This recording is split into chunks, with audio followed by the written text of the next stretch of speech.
Bom dia, bem-vindos a mais uma edição do Falar Direito, programa de Advocacia e Justiça do Jornal Económico. Hoje temos connosco Patrick de Verbo e Maria Figueiredo, da CMS Portugal, para falar sobre um dos temas que entrou na rotina das sociedades nos últimos anos, a sustentabilidade ambiental, social e de governança.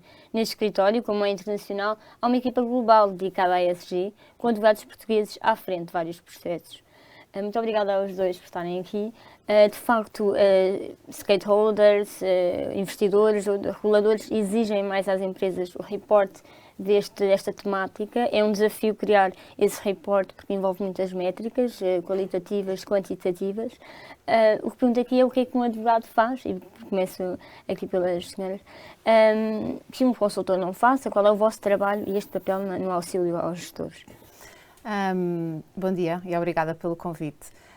Cada vez mais há maior regulação em termos de ESG e, portanto, cada vez mais, quer seja autorregulação, portanto, critérios que são criados por associações de empresas, quer regulação criada em termos de regimes jurídicos, há cada vez mais regras a aplicar e a interpretar em matéria de sustentabilidade nas empresas. E o papel do advogado aí é igual ao papel do advogado em qualquer outro processo, é ajudar a que os gestores conheçam as regras que se aplicam à sua atividade e que têm impacto em matérias de ambiente, social ou de governo societário e depois ajudar também na interpretação e na aplicação dessas regras à realidade da empresa. Portanto, um papel de conselheiro de confiança, no fundo, dos gestores também nestas temáticas, que são, na verdade, cada vez mais complexas devido à multiplicidade de regulamentação que pode abarcar os temas ESG. Nesta altura do campeonato, quais são assim as maiores dúvidas que vos chegam nestes temas por parte dos clientes? Bom, antes de mais, muito obrigado por estar aqui.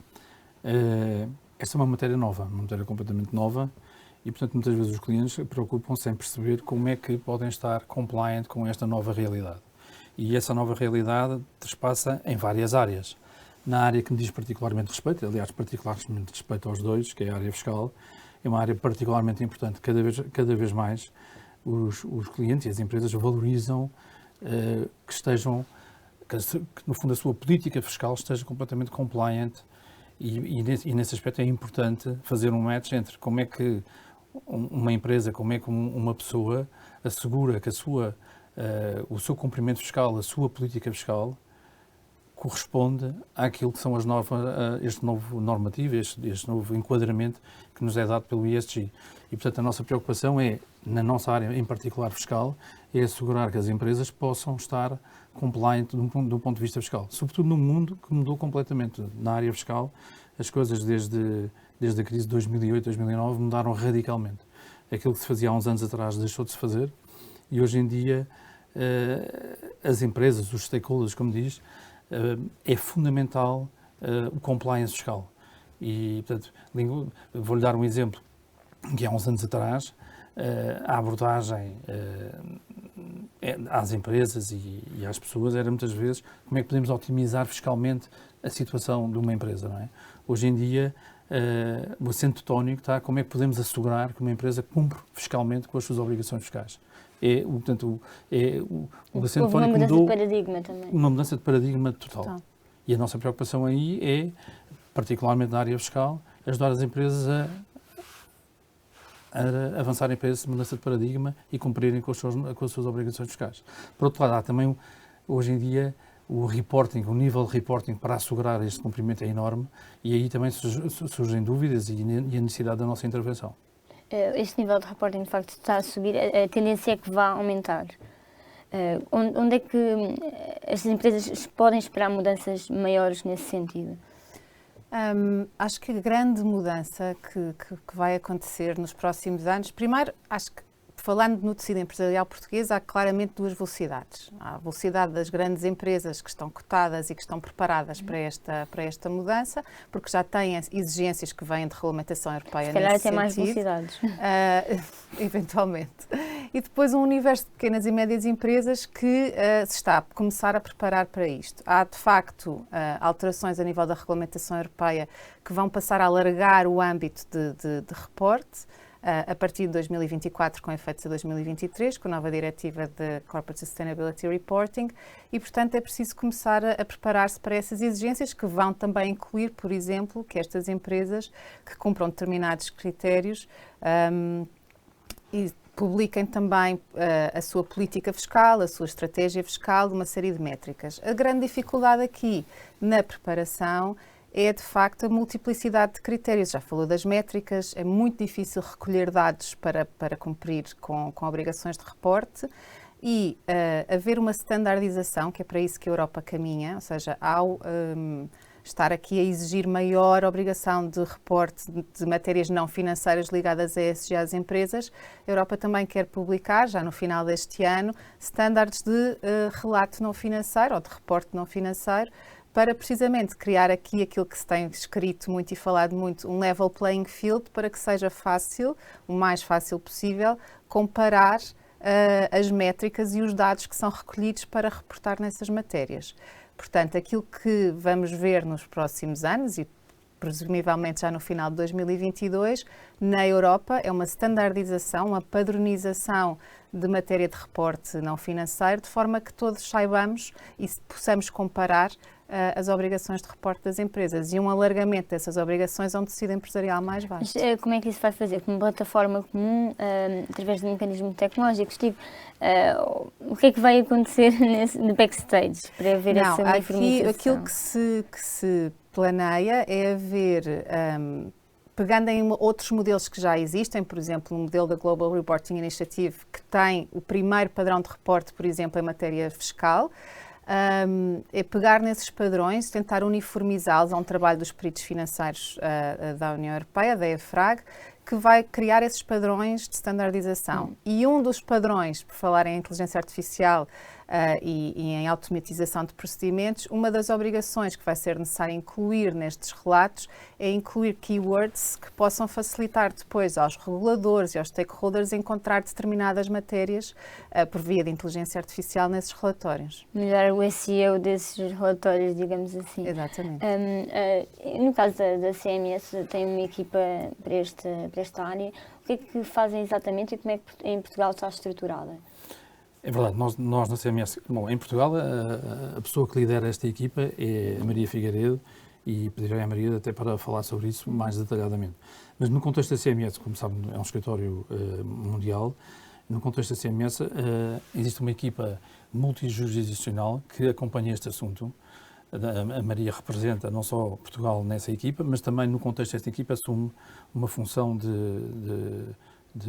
responsabilidade nessa matéria.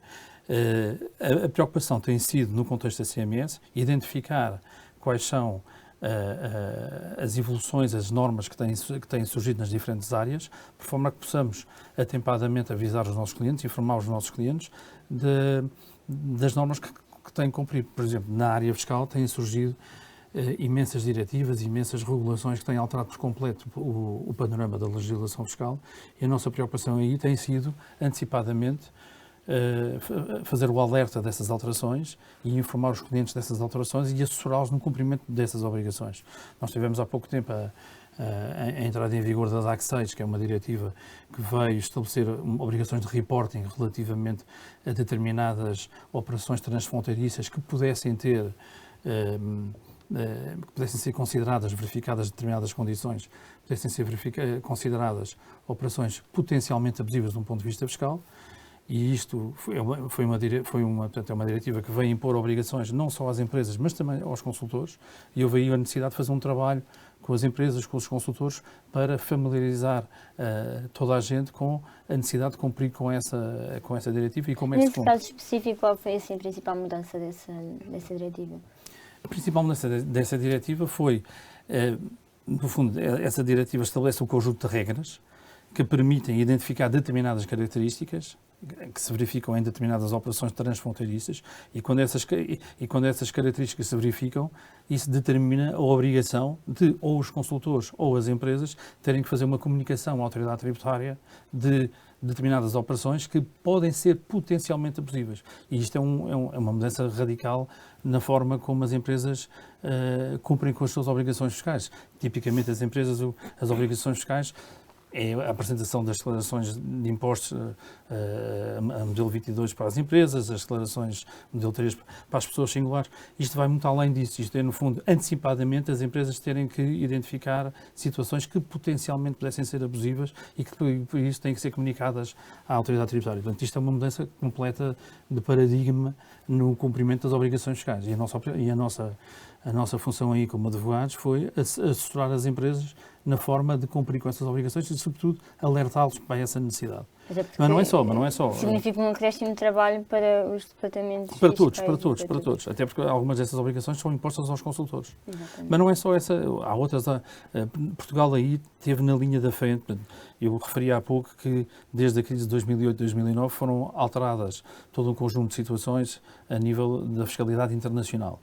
E os países foram aderindo a essas diretivas que foram sendo emanadas pela OCDE, pela União Europeia, e Portugal aí tem estado sempre na linha da frente. Nós temos estado sempre na linha da frente da implementação desses normativos, designadamente da iniciativa do BEPS Action Plan, que foi promovido pela OCDE. Nós temos estado sempre na linha da frente na implementação dessas normas. O que não é comum em todas as diretivas. Não é. Neste caso, na área fiscal, temos estado na linha da frente. Tira-se o chapéu nesta área. Muito obrigada. Temos agora para um breve intervalo. Voltamos já a seguir para prosseguir o debate sobre o reporte de medidas sustentáveis das empresas que vão bem mais além do que a redução de papel.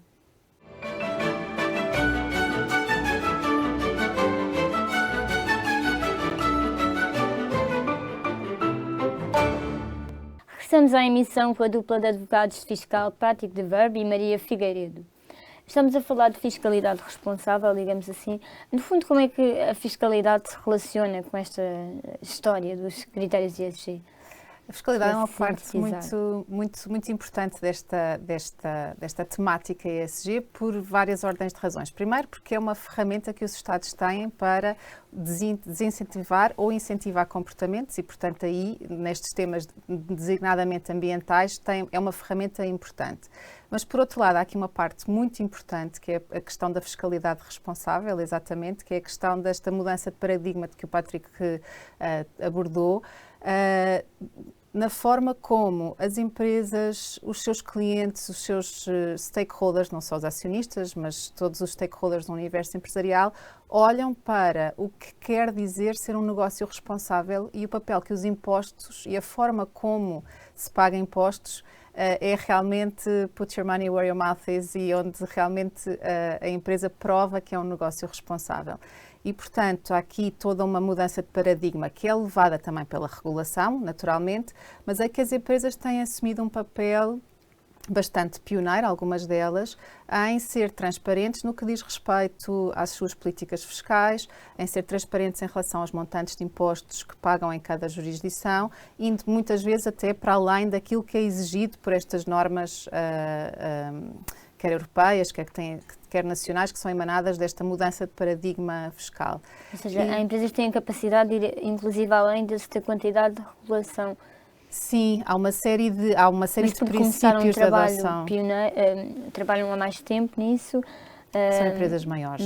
Grande parte de empresas multinacionais, também sujeitas a um maior escrutínio dos seus clientes, por exemplo, empresas no setor do oil and gas, no setor do grande retalho, que estão mais escrutinadas pelos seus clientes e, portanto, que sentem a necessidade de, para gerir, no fundo, aquilo que é um grande risco de serem mal compreendidas pelo mercado, serem mais transparentes até do que a regulação exige no que diz respeito às suas práticas fiscais.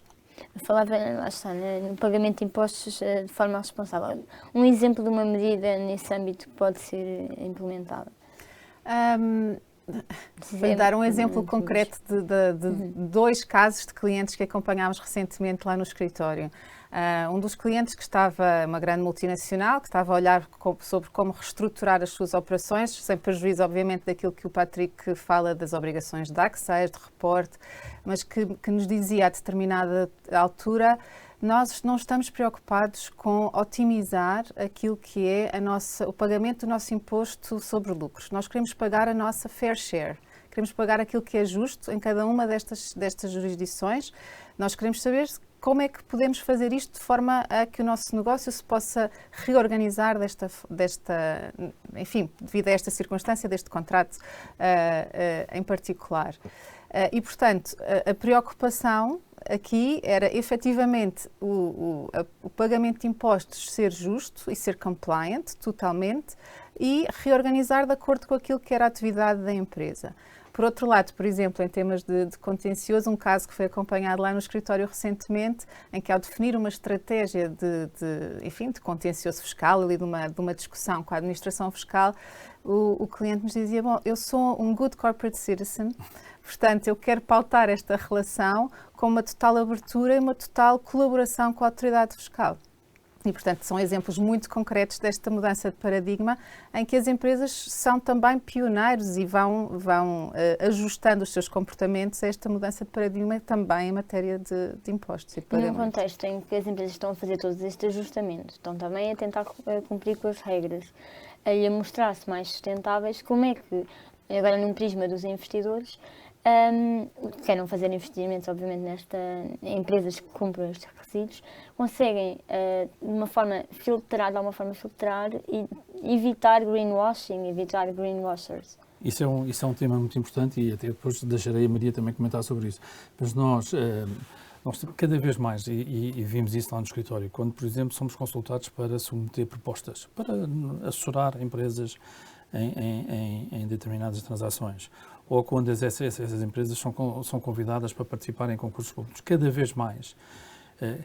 Por exemplo, as empresas que nos consultam fazem-nos perguntas específicas, como é que vocês, enquanto prestadores de serviços, estão a cumprir com estas regras. Por outro lado, também temos muitas empresas que, quando são obrigadas, quando concorrem a determinados concursos públicos ou tentam participar em determinadas transações, cada vez mais do outro lado, assiste-se a quem está a solicitar a sua intervenção um pedido de informação muito completo sobre quais são as políticas internas que as empresas têm para assegurar que são compliant com este tipo de medidas. Portanto, cada vez mais, uma empresa, ou mesmo investidores individuais, quando que queiram atuar na cena internacional, investindo e fazendo investimentos, têm que demonstrar, para poderem aceder ou passar em determinadas fases, têm que demonstrar que cumprem com esta regulação toda que existe atualmente a nível internacional. Pegando um bocadinho aquilo que a Maria estava a dizer há pouco, nós temos assistido, fazendo aqui a ligação ao ESG e à fiscalidade, nós temos assistido, eu assessoro muitos clientes individuais que vêm, portanto, private clients que vêm morar para Portugal, não é? Que redomiciliam para Portugal. E nos primeiros contactos que temos com eles, muitas vezes ouvimos da parte deles a preocupação, olha, não obstante eu estar aí a viver para Portugal e vocês terem aí um regime fiscal que é interessante, eu quero que fique bem claro que nós queremos assegurar que as coisas são feitas corretamente e que eu pago o meu fair share tax, como dizia a Maria. Portanto, esta preocupação que começamos a assistir da parte das empresas e das pessoas também. Então, a questão de como é que os investidores podem precaver-se de eventuais investimentos em empresas que façam greenwashing. O greenwashing é um tema interessantíssimo e acho que aqui há um papel grande para o direito e para a regulação, como o Patrick mencionava. Ou seja, a nossa experiência é que há cada vez mais necessidade de filtrar a informação e aí realmente saber quais as regras certas que se aplicam a um determinado setor, saber fazer as perguntas certas, perceber quais são para cada setor os fatores-chave. É importante para se poder assessorar o investidor a fazer as perguntas certas e há de facto também aqui um papel na regulação, para além daquilo que são estes critérios que podem ser adotados pelas empresas. Ainda recentemente foi também publicada na União Europeia uma proposta de diretiva sobre aquilo que, em termos de due diligence numa cadeia de fornecimento, uma empresa deve pedir aos seus fornecedores em termos de cumprimento de direitos humanos e de questões ambientais. Portanto, há aqui também uma necessidade de conseguirmos que as empresas não façam cherry picking daqueles indicadores onde ficam bem e que escondam para debaixo do tapete os indicadores em que ficam mal, e é papel dos investidores também saber perguntar isso, e para isso estamos cá para aconselhar quais são os vetores essenciais numa determinada área de negócio, mas depois há aqui um papel muito importante do direito e da regulação, em criar realmente o tal campo igualitário em que toda a gente tenha de reportar sobre as mesmas matérias e não possa escolher quando ainda são padrões de adoção voluntária. Portanto, nessa medida, acho que estamos a evoluir num sentido E quais de... são as perguntas certas? De que refere? Depende imenso do setor. Depende muito do setor, depende da atividade e, enfim, são... Imaginemos um setor, telecomunicações.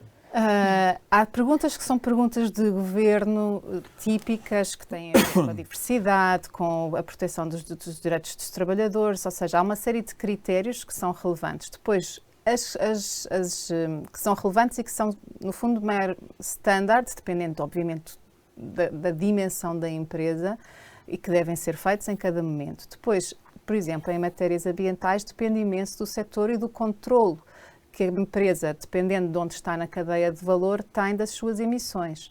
Há empresas que, por terem numa posição dominante, podem-se fazer mais perguntas sobre como é que ela influencia a sua cadeia de valor e os seus prestadores de serviços. Há empresas que são prestadoras de serviços e que não têm necessariamente controlo sobre grande parte da sua cadeia de valor, porque estão numa posição menos dominante. Portanto, isso depende muito não só do setor, mas também do sítio na cadeia de valor de um determinado ecossistema em que a empresa alvo, por assim dizer, de um investimento se encontra. Há pouco a doutora Maria falava na questão da transparência, no meio deste tema.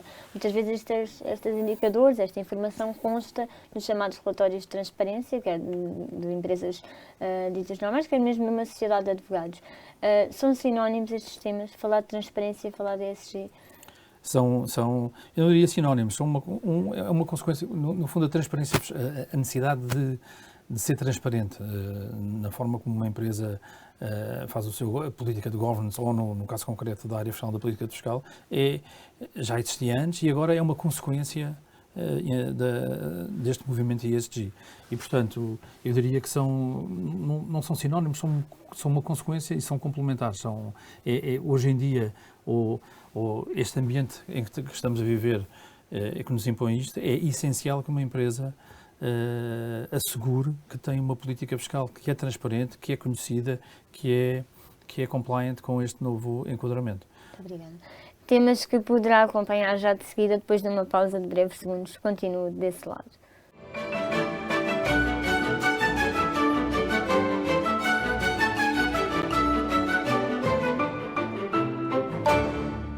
Chegamos à terceira e última parte deste nosso programa, onde estamos com os advogados da CMS Portugal, Patrick de Verbe, que é o sócio-coordenador de Direito Fiscal, e Maria Figueiredo, of Counsel. Eu falava desta importância de ter uma política fiscal transparente. Há outro tema em relação à fiscalidade, que é a taxa global mínima de IRC. Em que medida é que está relacionado com o ISG ou com a sustentabilidade? Os temas estão correlacionados? Estão totalmente correlacionados. Na área fiscal, uma das preocupações importantes é assegurar que as empresas pagam o seu fair tax, como dizia a Maria há pouco. E isto é uma preocupação que existe, enfim, desde sempre. A forma de medir isso é que era difícil, não é? E portanto, neste contexto surgiu este movimento ao nível da OCDE, do Pillar 2, que resultou na proposta de uma taxa mínima de IRC para as chamadas multinacionais, assegurar que as empresas, que as grandes multinacionais, paguem pelo menos uma taxa de 15% em cada uma das jurisdições onde operam e criar mecanismos que permitam verificar isso. Porque no final da história, uma empresa, para poder ser considerada compliant de um ponto de vista fiscal ou tendo uma política fiscal que é transparente e que é compliant com este novo enquadramento, na prática vai-se traduzir quanto é que paga de imposto. É a questão no final da história, é a questão mais importante, é quanto é que cada grande empresa paga de imposto. E a preocupação de estabelecer uma taxa mínima mundial foi uma forma, aliás, como dizia a Maria há pouco, foi uma forma de criar um level playing field.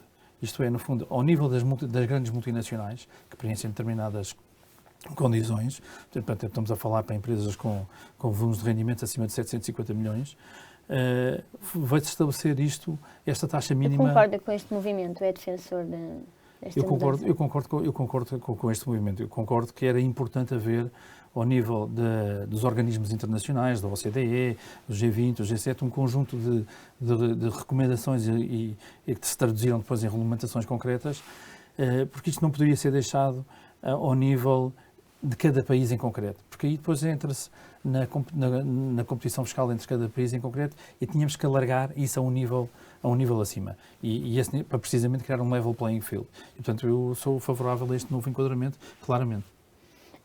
Falamos em enquadramento global, é inegável que estamos num contexto ainda de pandemia ou de endemia, numa guerra na Europa. Como é que, e faz sentido neste momento implementar medidas desta natureza, à parte aquelas que são obrigatórias naturalmente, mas as empresas terem esta necessidade de implementar medidas relacionadas com a sustentabilidade, num contexto em que se calhar as preocupações podem ser outras? Pergunto-lhe. É algo que nós temos debatido muito internamente e aliás, os dois falámos especificamente sobre a evolução deste contexto. O facto das empresas estarem num contexto em que há um estudo publicado há relativamente pouco tempo, creio eu, pela BCG, que mostra que os níveis de confiança dos consumidores nos CEOs das empresas são maiores hoje em dia do que nos governos, por exemplo. E, portanto, há aqui uma responsabilidade empresarial que lhe é dada pelo contexto em que vivemos e que podemos até mostrar em casos específicos que tem sido uma tendência crescente. Essa responsabilidade traz uma maior também necessidade das empresas serem transparentes e de assegurarem não só a sustentabilidade, acho que indo para além da sustentabilidade, assegurarem que se preocupam com o impacto, que é um tema que está muito relacionado com esta questão da sustentabilidade, é a medição do impacto, não só financeiro, obviamente, mas social, ambiental, que as atuações das empresas têm na comunidade que as rodeia e no mundo. E, portanto, esta tendência, este contexto vai fazendo crescentemente sentido, mesmo no contexto em que vivemos, precisamente por causa desta responsabilidade da comunidade empresarial, de, em conjunto com os governos, em linha com os SDGs da ONU, que determinam que é necessária realmente cooperação e uma parceria entre todos para que se alcance um futuro sustentável, faz sentido realmente falar de responsabilidade das empresas no disclosure e na medição dos seus impactos no mundo que as rodeia. Fazer sentido e para a prática são coisas diferentes. Qual é a sua opinião em relação a esta necessidade premente ou não de instituir estas medidas agora? Não, eu, aliás, pegando naquilo que a Maria estava a dizer e focando nas empresas, aquilo que tem sido o movimento das empresas, portanto, respondendo no tema da pergunta, referiu o tema do conflito que estamos a viver, a reação das empresas tem sido uma surpresa. A forma como as empresas, de sua iniciativa própria, têm aderido a um conjunto de medidas que no passado não se verificou, não é? Mostra a preocupação das empresas em pactuarem o seu comportamento empresarial ou não deixarem o seu comportamento empresarial poder ser associado a práticas com as quais não estão de acordo. Mesmo que tenham impactos financeiros. Mesmo que tenham impacto financeiro. E, portanto, eu acho que nós estamos a assistir neste conflito a uma iniciativa, de sua própria iniciativa, por parte das grandes empresas a nível mundial, que não assistimos no passado. Normalmente, no passado, as empresas mantinham o seu status quo normal, não havia propriamente uma tomada de posição como aquela que estamos a assistir. E eu acho que isso tem sido um movimento espontâneo e acho que isto se enquadra neste movimento mais global que estamos a assistir do ESG em todas as... como se fosse um conflito geopolítico, um conflito geopolítico, mas mais político, e as empresas não se envolviam e agora querem fazer parte desse protesto. No fundo é exato, isso. Pelo menos é isso que estamos a assistir e para mim foi uma surpresa a forma como rapidamente as empresas de sua iniciativa aderiram a um conjunto de medidas que têm estado a ser tomadas pelas empresas. E, podemos falar em responsabilidade social corporativa nesta questão? Não, claro. Eu acho que hoje em dia há aqui uma coisa que é engraçada, que é aqui há uns tempos atrás, há uns tempos valentes, nos anos 70, 80, a maior parte do valor das empresas cotadas americanas era com base em ativos fixos tangíveis. Hoje em dia, a maior parte do valor das empresas americanas e das empresas a nível mundial cotadas é refletido por ativos fixos intangíveis. E nesse desafio e nesse intangível, cada vez mais, o tema reputacional é um tema fundamental. E, portanto, as empresas perceberam que é fundamental a forma como gerem a sua imagem, a sua reputação no mercado. E isso passa também por assumirem responsabilidades onde antes não assumiam. Têm que ir a jogo em matérias que antes não iam a jogo, deixavam mais para a esfera pública. E isso, no fundo, liga com aquilo que a Maria estava a dizer, que é, nessa sondagem ou nesse estudo, parece que as pessoas confiavam mais no CEO das empresas do que propriamente no chefe de Estado, que são eleitos, não é? Ou alguns são eleitos. E, portanto, eu acho que as empresas tomaram consciência da importância da gestão da sua reputação, que não basta operarem e venderem um determinado produto, é importante também contribuírem, na medida da sua importância, contribuírem para que determinado tipo de comportamentos e práticas não sejam permitidos. E isso temos estado a assistir de uma forma... Há aqui outro tópico também, além do reputacional, que é o retorno financeiro, ou seja, implementar estas práticas poderá não haver retorno financeiro, mas a partir é para isso que trabalham. No caso particular do vosso escritório, os dados que existem em relação, pelo menos, ao Reino Unido, é que até 2025, 15% da faturação advirá dos negócios relacionados com ESG. Não sei se têm os dados para Portugal, se tem algum tipo de objetivo ou trabalhos nesse sentido, mas tendo em conta que também faltam 3 anos e que devem falar com os vossos colegas, o que é que estão a fazer até lá? E quanto é que está a percentagem neste momento? Sim, acho que mais do que tudo a CMS a nível internacional, e o Patrick já mencionou aqui, nós temos realmente uma equipa internacional que se dedica a matérias ESG, da qual eu faço parte em particular, liderando a área fiscal, que são neste momento 110 sócios e 144 advogados, portanto há aqui um esforço muito significativo da organização em dinamizar aquilo que é a nossa capacidade de prestar serviços nesta área, precisamente porque percebemos que é uma área em que não só é relevante para os clientes, mas é relevante para nós também, porque esta capacidade de prestação de serviços está aliada ao nosso próprio caminho. O nosso objetivo é ser net zero até 2025, portanto há aqui também um caminho que na CMS Portugal, enfim, se tem traduzido, por exemplo, num projeto de e-mobility, de mobilidade elétrica, no nosso Green Rooftop, no escritório, portanto há aqui todo um walk the talk também da CMS que é importante realçar. Portanto, nós estamos preocupados em conjunto com a estrutura internacional e aqui na CMS Portugal, fazer as duas coisas em paralelo.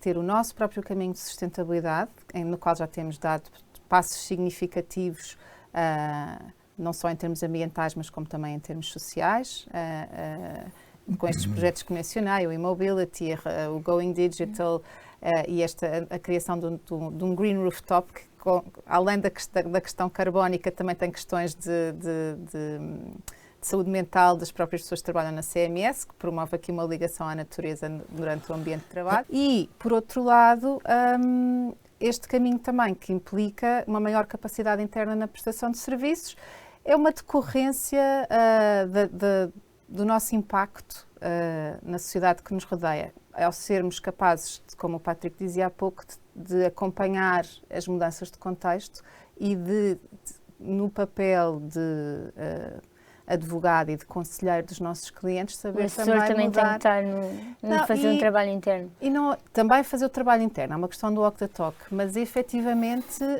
promover até a questão de fazer com que os nossos clientes percebam esta mudança de paradigma quando ainda não Eu aí acrescentaria que o nosso papel como advogado aí é essencial, porque Claro. muitas vezes nós temos que...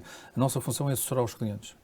E muitas vezes essa função de assessorar os clientes passa pela necessidade de lhes dizer que não podem ir por aí, têm que ir por aqui. Exato. E isso é, porventura, o maior legado que nós, enquanto advogados, podemos deixar nesta matéria, que é precisamente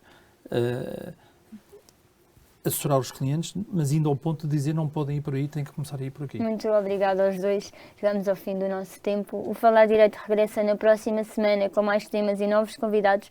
Até lá, continua a acompanhar diariamente e ao minuto as notícias nas nossas redes sociais e no site do Jornal Económico.